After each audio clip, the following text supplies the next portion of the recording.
Hello दोस्तों, हम फिर आ गए थे कहानी माय बिलियनर हस्बैंड, जिसको लिखा है इट्स मी जी ने, और उसका क्रेडिट भी इन्हीं को जाता है। तो दोस्तों, हमारी इस कहानी के पूरे पूरे एपिसोड नंबर आपके 330 हो चुके हैं। हम देखते हैं आने वाली कहानी में क्या होता है। शुरू करते हैं एपिसोड नंबर 331 और देखते हैं कहानी में क्या होता है। मीरा अमितेश मीरा की दोनों हाथों को अपने हाथों से पकड़ लेता है, अपने से दूसरे हाथ से मीरा के गालों को फिराते हुए कहता है, रियली हैप्पी, लगता है आजकल तुम कुछ ज़्यादा ही डेयरिंग होती जा रही हो। मीरा अपने चेहरे दूसरी तरफ कर अमितेश के हाथ को काटने कर अपने दांत के निशान बना देती है। Don't even you try. Meera Amitesh को वार्निंग वाले लुक देती है। अमितेश मीरा के लव बाइट के निशान देख लेता है। ओह, तो मेरी बीवी अपनी जंगली बिल्ली वाले मूड में है। मीरा अमितेश को खुद को जंगली बिल्ली कहते देख सुन उसे घूरती है। वहीं अमितेश जानबूझ के मीरा को तो बस डाइवर्ट कर रहा था, जिससे वो सक्सेसफुल होता नजर आ रहा था।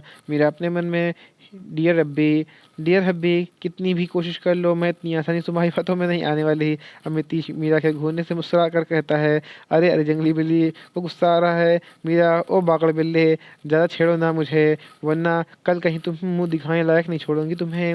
मेरा एक बार फिर से अमितेश को वार्न करती है। अमितेश वहाँ साइड में पड़ी अपनी नेक टाई से मीरा के हाथ बांधता है। मीरा को जब अपनी कलाई में खिंचाव महसूस होता है, वो अमितेश चिल्लाती लगती है, यू मेरे हाथ खोलो, यू बास्टर, तुम्हारी हिम्मत कैसे हुई मेरे हाथ को बांधने की। अमितेश मीरा को चिल्लाने की पर हल्की सी स्माइल के साथ बोला, जान आ ये बागड़ बेला, तुम्हारी किसी धमकी में नहीं डरने वाला, just enjoy my love. Meera अपनी टांगे हिलाते हुए, लीव मी, मेरे हाथ खोलो। मीरा लगातार अमितेश को अपने हाथ खोलने कही जा रही थी। अमितेश, जान मेरी बात ध्यान सुनो, तुम कल सबके साथ जा रही हो and this is final. Meera, no, मैं कहीं नहीं जा रही तुम्हें छोड़कर, तुम मेरे साथ ऐसा नहीं कर सकते। अमितेश मीरा के चेहरे को अपने हाथों में थापते हुए, आई नो, तुम कभी मुझे छोड़कर नहीं जाओगी, बट तुम्हें जाना होगा। नहीं जाऊंगी, नहीं जाऊंगी मैं तुम्हें छोड़ के। तुमने सुना? मीरा अमितेश को बेफरते हुए तेज आवाज़ में कहती है। अमितेश मीरा के माथे पर अपने माथे टेका कर लेता है और एक आंख भरते हुए, मायू प्लीज़, मेरे लिए सब कुछ बहुत मुश्किल है। मायू प्लीज़, मेरे लिए सब मुश्किल मत करो, you know it's no easy for me, please love. Meera की एक सिक्सी निकल जाती है। आई नो, पर तुम समझ क्यों नहीं रहे हो? मैं नहीं जा सकती तुम्हारे बिना। मुझे पता है तुम मुझे क्यों भेजना चाहते हो। तुमने सोच भी कैसे लिया मैं तुम्हें यहाँ खतरे में छोड़ के वहाँ जाऊँगी? नो नेवर, अगर इस बार मैं तुमसे अलग हुई ना, तो मैं कभी तुम्हें माफ़ नहीं कर पाऊंगी। अम्मी, याद रखना, तुम बहुत पछताओगे। अमितेश जानता है मीरा बहुत जिद्दी है, वो ऐसे तो बिल्कुल भी नहीं मानेगी। अमितेश मीरा के होठों की ओर बढ़ाता है और मीरा की आंखों में देखते हुए कहता है, जय आई एम सॉरी, और अपने होठ मीरा की होठ पर रख देता है। वह मीरा को पूरे वह मीरा को पैशन से किस कर रहा था। वो इस किस को में खुद को जज्बात जाहिर कर रहा था। मीरा पहले तो अमितेश की रिसर्च करती है। वो जानती थी कि अमितेश क्या करने की कोशिश कर रहा है, लेकिन थोड़ी देर बाद रिसर्च करने के बाद खुद भी अमितेश के साथ में बह जाती है। वो अमितेश की प्यार भरी छून से भी सहन नहीं कर पा रही थी, और सबसे बड़ी बात, अमितेश ने पहले ही उसके हाथ को बांध दिए थे। अमितेश मीरा की सारी याद प्यार करता है, और सुबह तक मीरा अपनी आंखें भी नहीं खोली जा रही थी। मीरा इतनी थक चुकी थी, वो अपने पैर की उंगली तक नहीं हिला पा रही थी। अमितेश सुबह मीरा को नहलाता है। उसे रेडी करवाने के बाद उसकी गर्दन पे एक इंजेक्शन लगा देता है। मीरा अगले ही पल अमितेश की बाहों में झुल जाती है। अमितेश अमन को उन सभी के साथ जाने के लिए कहता है। अमितेश दादी के पास जाकर उनके गले में लग जाता है और धीरे से कहता है, दादी, आई एम सॉरी, कल मैं किसी काम की वजह से परेशान था। तब तक मैं ना कहूँ, तब तक आप सभी वहीं महल में रहना। मैं बहुत जल्द आपसे मिलने आऊँगा, यहाँ का काम निपटा कर। दादी तो कल से ही अमितेश की याद देख के समझ गई थी कि ज़रूर कोई तो बात है, अमितेश को परेशान कर रही है। दादी प्यार से अमितेश की मारा को चूमती है और कहती है, तू बस जल्दी से अपना काम निपटा कर आ जाना, तब तक मैं संभाल लूँगी। अमितेश आरोही के पास खड़े होकर अपने तीनों बच्चों को देखता है। वो शिवम के पास जाके अपने घुटनों के बल बैठता है और उसके बालों को प्यार से हाथ से फेरते हुए कहता है, जब तक मैं नहीं आ जाता तब तक तुम मम्मी अपनी मम्मी का और इन दोनों का अमितेश अमायरा और मेहर की ओर इशारा करता है, ख्याल रखना, ओके। शिवम किसी बड़े समझदार इंसान की तरह अपन से हिला देता है। अमितेश मिहिर और अमायरा को किस करता है, कहता है, अपना ख्याल रखना और ज़्यादा शरारत मत करना। अबीर अमितेश की गले लगाकर उसे कहता है, अपना भी ख्याल रखना, वहाँ तो हम सब होंगे एक दूसरे के पास, तुम यहाँ अकेले। अमितेश अबीर के अपनी बात पूरी नहीं करने देता। वह अपने कोल्ड एक्सप्रेशन लाते हुए कहता है, तुम्हें मेरी चिंता करने की बजाय अपनी बीवी की चिंता करनी चाहिए। नील महक को गले लगाकर अपना लक्ष्य और सबका ख्याल रखने को कहता है। वहीं जैन भी माही का हक करके बाय बोलता है, अपना और सबका ख्याल रखना। ये सब काम जल्दी से फिनिश करके वहाँ आते हैं। अमित सबसे मिलने के बाद मीरा को गोद में उठा लेता है, जो अभी भी बेहोश में सोफे पर लेटी थी। अमितेश अपने बच्चों को और मीरा को अमन की कार में बैठाता है और फिर मीरा के बालों को अपने हाथों में अपने अपने बाल अपने होठ रख देख के उसके या फिर सॉरी कहता है, I am sorry my love, I know जब तुम होश में आओगी तब तक तुम मुझसे बहुत नाराज़ होगी, बट डोंट वरी मैं सब कुछ ठीक कर दूंगा। अमिन को सबका ध्यान रखने के बोलता है और वहाँ से जाने का इशारा करता है। अमितेश कहते ही कार वहाँ से रवाना हो जाती है। अमितेश सबको वहाँ से जाता हुआ देखता रहता है। यहीं पे कहानी का एपिसोड नंबर आपका 331 कंप्लीट होता है। सो मुझे लगता है वक्त तो मैं इसी में कहानी के एपिसोड नंबर 331 ऐड करता हूँ, देखता हूँ कहानी में क्या होता है। सबके आने के बाद न जाने क्यों अमितेश को अपने दिल में एक खालीपन महसूस हो रहा था, जैसे उसका सब कुछ उससे बहुत दूर जा रहा है।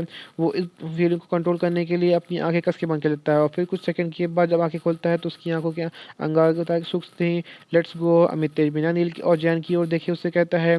अमितेश सबके जाने के बाद जैन और नील को अपने साथ मिला के निकलता है कहीं जाने के लिए। उसकी कार को अच्छे से प्रोटेक्ट करते हुए उसकी बॉडीगार्ड चल रहे थे। अमित अपने मन में, आई नो तुम उठने के बाद मुझसे बहुत गुस्सा होगी, बट डोंट वरी मैं तुम्हें मना लूंगा। अमितेश जैन से जो कि अमितेश की कार ड्राइव कर रहा था उससे पूछता है उन दोनों को कुछ बताया। अमितेश दोनों अग्निहोत्री के बारे में बात कर रहा था। जैन नाम समझाते हुए जवाब देता है, नो सर अभी तक तो नहीं। Amitesh let's see then.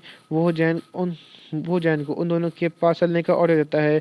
एक अंधेरे कमरे में वहीं ब्लैक कोट वाला शख्स खड़ा हुआ था। वो अपने सामने लगे फोटोज को देखकर व्हील्स बजा रहा था। उसकी व्हील्स की आवाज़ काफ़ी डरावनी लग रही थी। उस शख्स से अपने कोट को हवा लहराते हुए टर्न होता है, मैं आ गया हूँ तुमसे तुम्हारा सब कुछ छीनने, स्वागत नहीं करोगे हमारा? चलो कोई ना, हम खुद ही अपना स्वागत कर लेंगे। ये बोलो वो आदमी के चेहरे पर खतरनाक स्माइल आ जाती है। अमितेश टॉर्चर रूम में उन दोनों भाई बहनों मिस कियारा अग्निहोत्री और मिस्टर नीरव अग्निहोत्री को देखता है। वो अपने गार्ड को उन दोनों पर गर्मा गर्म उबलता हुआ पानी डालने का ऑर्डर देता है। गर्म उबलता हुआ पानी गिरने पर दोनों की चीख निकल जाती है। तभी अमितेश उन पर बर्फ का पानी डालने को बोलता है। दोनों भाई अब दोनों बहन भाई अब मुंह खोलने के तैयार नहीं थे। अमित जैन की ओर देखता है, ये ऐसा नहीं मानेंगे, अपने अपने टाइगर को ले आओ इधर। जैन बिंदेश को कहते ही अमितेश के पालतू टाइगर को लेने चले जाता है। वहीं जब तब तक अमितेश उन गार्ड ने वहीं तब तक अमितेश के उन गार्डों ने उनके हाथ पैरों के नाखून उखाड़ने शुरू कर देते हैं। वैसे तो उन दोनों के काफ़ी हार्ड ट्रेनिंग मिली थी, पर मिस कियारा अग्निहोत्री थोड़ी नाजुक थी अपने भाई के मुकाबले। जैन थोड़ी ही देर में टाइगर के साथ पधारता है। अमितेश टाइगर को नीरव की ओर देखते हुए कहता है, जाओ जाकर अपना खाना एंजॉय करो। टाइगर तो बस अपने बॉस का ऑर्डर की देर थी। वो किसी भूखी की तरह नीरव अग्निहोत्री टूट पड़ता है। मिस कियारा अग्निहोत्री तो अपने सामने का नज़ारा देख काम जाती है। वो डरते हुए अपने कपड़े तक वो डरते हुए अपने कपड़े तक गीले कर देती है। वहाँ खड़े सभी गार्ड्स उसे डिस्कसिंग नज़रों से देख रहे थे, जैसे उन्हें किसी कूड़े को देख लिया हो। वहीं टाइगर बड़े मज़े लेकर मिस्टर नीरव अग्निहोत्री की हड्डी को चबा रहा था। मिस किया तो अपने सामने अपने भाई को ऐसे मरता देख सदमे में पहुंच जाती है। अमित अपने गार्ड को करता है। गार्ड मिस किया अग्निहोत्री को एक बार फिर से उबलता हुआ नमक का पानी डालता है, जिससे उसकी जख्मों पर बहुत ज़्यादा टीस होती है। वो सेंस में आती है। अब कियारा पहले की तरह अकड़ी हुई ना होकर डर के थक काँप रही थी। अमित अपने एक हाथ से अपनी गर्दन हिलाते हुए जैन को देखता है। जैन अमितेश को देख समझ जाता है वो उससे क्या करना है। वो कियारा के पास के सामने खड़ा रहता है। जो सो मिस कियारा अग्निहोत्री, क्या अब भी तुम्हारा जवाब नहीं है, या फिर तुम भी तुम्हारे भाई की तरह हमारे टाइगर खाना बनना पसंद करोगी? जैन अच्छी तरह जानता था उसके सामने खड़ी लड़की इतनी बुरी मौत नहीं चाहेगी। शायद इस सब के बारे में सब कुछ उगल दे। मिस किया डरते हुए जमीन बैठ जाती है और अपना चेहरा अपने घुटनों में रखे होने लगती है। अमितेश को इस लड़की की नौटंकी देख इंटरेस्टेड हो रही थी। वो कुछ नहीं होता तभी मिस कियारा अग्निहोत्री अपने आंसू भरा चेहरा उठाती है और पागलों की तरह जोर जोर से हंसने लगती है। एक पल के लिए सभी को लगा था कि वो शायद इतना दहलाने की सीन देख के पागल हो गई है, लेकिन उन सभी की सोच से गलत साबित करके मिस कियारा बोलती है, क्या लगा था तुम मुझे कियारा अग्निहोत्री को डरकर धमका को सच्चाई को आलोगे? नहीं, कभी नहीं। कियारा जैन और अमितेश की आंखों में नफरत देखते हुए कहती है, तुम अपने आप को बहुत इंटेलिजेंट समझते हो ना, अगर असल में तुम सब बहुत ही बड़े बेवकूफ़ हो। You all are dumb. यहाँ तुम मुझे अपना टाइम वेस्ट कर रहे हो और वहाँ वहाँ वो हो रहा है जब तुम सो भी नहीं सकते। ये बोल फिर से पागलों तरह हंसने लगती है। अमितेश, नील और जैन एक दूसरे की ओर देखते हैं। तीनों दिल में अजीब सी बेचैनी होती है। मिस कियारा की बात सुनकर वो नहीं सोचना चाहते थे, लेकिन उनका दिल बार बार घबरा रहा था किसी अनहोनी के डर से। यहीं पे कहानी का एपिसोड नंबर आपका 332 कंप्लीट होता है। मुझे लगता है वक्त तुम्हें इसी में कहानी का एपिसोड नंबर 337 ऐड करता हूँ, देखता हूँ कहानी में क्या होता है। अमितेश अब इस लड़की को और टाइम वेस्ट करना नहीं चाहता था। वो जल्दी से जैन के हाथ में गन ले छीनता और कियारा के माथे पे बीचों बीच शूट कर देता है। Let's go. अमितेश बाहर की ओर रुक करता है और नील और जैन से कहता है। वहीं नील बाहर निकलते हुए अमन को कॉल कर लगा कर ताकि उसकी अपडेट ले सके, लेकिन अमन और बाकी सबका फ़ोन नॉट रीचेबल बता रहा था। अमितेश भी मीरा को फ़ोन लगाता है, लेकिन फ़ोन नॉट रीचेबल सुन के उसे गुस्से में विंडो के ज़ोर पे हाथ मारता है। शिट, ये सब हमें फंसाने के लिए समझा प्लान था। जैन जल्दी से ड्राइवर सीट पे आके बैठ जाता है। वही टाइगर भी अमितेश के साथ बाहर आता है। अमितेश टाइगर को अपनी पॉकेट में एक रुमाल निकाल के स्मेल करता आता है। Tiger smell it and fast your lady boss find your lady boss. Tiger smell रुमाल को सूंघ उनकी कार के साइड दौड़ लगा देता है। अमितेश को अपने टाइगर की इस खूबी बहुत प्राउड था। वो सूंघ के दूर से ही बता सकता था कि टाइगर के पीछे अमितेश दूसरी डायरेक्शन में चल पड़ते हैं। इस बीच अनिल ने एक बार भी हार नहीं मानी। वो लगातार बार बार सभी के फ़ोन ट्राई कर रहा था, इवन कुछ बॉडीगार्ड जो कि अमन के साथ गए थे। लकली एक बॉडीगार्ड उसका फ़ोन ले लेता है। नील फ़ोन अटेंड करते ही चिंता भरी आवाज़ में पूछता है, इज एवरीथिंग ओके। नील के पूछने पे अमितेश समझ जाता है कि किसी को फ़ोन रिसीव किया है। नील फ़ोन को स्पीकर करता है। बॉडीगार्ड की फ़ोन इधर आ जाती है। नो नो सर, हम पर अटैक हुआ है। वो बहुत मुश्किल से अटैक अटैक के बोल रहा था। अमितेश की मुट्ठी कर जाती है। नेम अमितेश, हम हमलावर का नाम जानना चाहते हैं। बॉडीगार्ड, द हेल गैंग हमेशा से ही दूसरों की पीठ पे छुरा घोंप के उनका सामान छीनने में बिलीव करती थी, लेकिन पिछले 12 साल से यह गैंग एकदम से गायब हो गया था, जो कि अपने आप में बहुत आश्चर्यचकित था।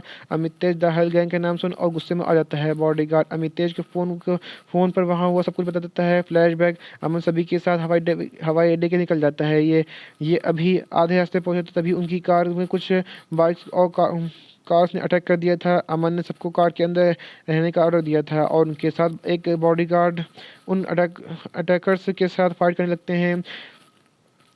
अपोजिट टीम गिनती में ज़्यादा थी, इसलिए हमारी टीम कम पड़ गई थी। अमन कार लॉक कर आरोही, माही और अबीर के साथ खुद भी फाइट करने के लिए बाहर आता है। दोनों तरफ से फाइटिंग बहुत भयंकर चल रही थी। वहीं द हेल गैंग के कुछ लोगों ने पीयू, महक और लक्ष्य को गन पॉइंट कर लेते हैं। जहां वही रुक जाओ, नहीं तो एक मोटा सा आदमी थोड़ा बद्दी शक्ल से अपनी आवाज़ को ऊँची करते कहता है। अमन अभी एक आदमी को पंच मारने वाला था, तभी उसका ध्यान उस हो जाता है, तो उसका हाथ हवा में हो जाता है। यही हाल अबीर का होता है। उसे अच्छे जानते थे कि सामने वाला जानबूझ के उसकी कमजोरी को टारगेट कर रहा है। एक पल के लिए उसका बहुत गुस्सा आता है। वो आदमी इससे पहले कुछ करता है। इससे पहले पीयू और महक आंखों में आंखों कुछ इशारा करती हैं। महक पल के जगह पीयू को इशारा करती है। दोनों एकदम से झुककर एक फ्लिप लेते हुए दोनों आदमियों के पैरों के बीच में जोर से हिट करती हैं। यह मौका पाते ही मौका पाके देख लक्ष्य को मीरा की कार में बैठा देते हैं। वही पीयू भी समय देख के गन छीनते हुए फाइट करती हुए। इसी बीच मीरा को भी हो जाता है। वो धीरे से अपने खोलती है। वो पूरी तरह से उठी भी नहीं थी। कुछ घंटे आकर उसकी कार में अनलॉक कर कार को अमायरा से उठा लेते हैं। दरअसल मिहिर से गलती से अनलॉक हो गई थी। सभी अपनी अपनी जगह फाइट में बिजी थे। मीरा जब अमायरा को रोने की आवाज़ होती है तो वो एकदम सेंस में आती है। वो जल्दी से उस गुंडे के घुटने पर जोरदार लात मारती है। अमायरा को बचाने के लिए कार से बाहर आती है। Shivam lock the car. कुछ भी हो जाए, आप कार से ना तो खुद बाहर आएंगे, ना ही इन दोनों को आने देंगे, आपको मम्मा का कसम। मीरा मिहिर और लक्ष्य को के लिए कहती है। मीरा अमायरा को उस आदमी की पकड़ छुड़वाते हुए शिवम को कहती है। वो नहीं चाहते थे कि उन सभी के बच्चों में किसी के भी कुछ साथ हो। शिवम मीरा के साथ बाहर जाना चाहता था, लेकिन मीरा ने उसे अपनी कसम देके वहीं रोक देती है। मीरा जब अमायरा को उस आदमी से छुड़वा देती है तो एक आदमी पीछे से मीरा के सर पर किसी रोड से वार करता है। मम्मा मम्मा बुआ। शिवम और मिहिर दोनों कार के अंदर से मम्मा चलाते हैं। लक्ष्य भी मीरा की चोट लगते ही बुआ चीखता है। मीरा को धीरे धीरे सब कुछ धुंधला दिखाई देने लगता है। एक खून की लाइन उसके माथे से होते हुए उसकी आंखों से टपक जाती है। मीरा गिरने से पहले अमायरा को अपनी बाहों से सुरक्षित तरीके से छुपा लेती है। वहीं वो आदमी जिसने अभी अभी मीरा को मारा था, वो अमायरा को छीनने की कोशिश करता है, लेकिन मीरा ने अमायरा को इतना कस के पकड़ा हुआ था कि वो आदमी उसे ले नहीं पा रहा था। यहीं पे कहानी का एपिसोड नंबर आपका 333 कंप्लीट होता है। तो दोस्तों, आपको एपिसोड नंबर 333 कैसा लगा हमें कमेंट करके जरूर बताइए। कहानियों को ऐसा भाग जो आपके समझ में ना आया हो, आपको और पता लगा हो, तो अभी हमें कमेंट करके जरूर बताइए। कहानी अच्छी लगी तो उसको लाइक कीजिएगा, शेयर कीजिएगा, चैनल को सब्सक्राइब करिएगा ताकि आपको हमारे आने वाली अगली वीडियो अब तक आसानी से पहुंच सके। तो दोस्तों, हम फिर मिलेंगे नई वीडियो के साथ, एक नए एपिसोड के साथ। तब तक के लिए मुझे इजाज़त दीजिए। धन्यवाद दोस्तों।